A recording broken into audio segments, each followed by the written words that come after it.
We're looking out over the lawn bowling fields. One of them. Well, I guess you can see all three of them if you know where to look. There's sort of one over there, in here. There's one right there. And there's one right here. And then that over there is Sharon Art's studio. And then over there is Hippie Hill, and that's where the drumming is coming from, because it's Saturday. It's time for the hippies to put the signal out, raise the vibration for the earth people. They do this every Saturday that I've lived here, which is 25 years. It's a long time.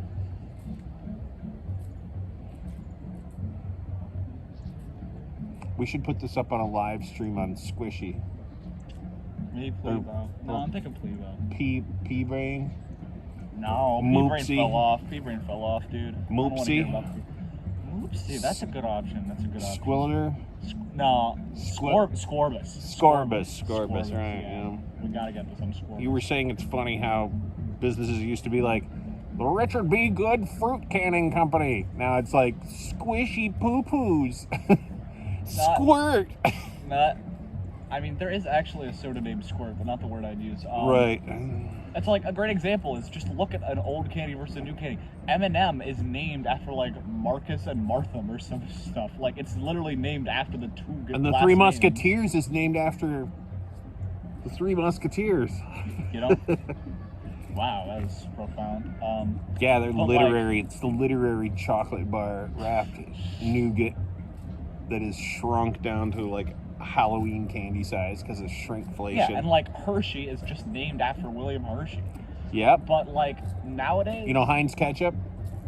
It's named after Mr. Heinz. Yeah, exactly.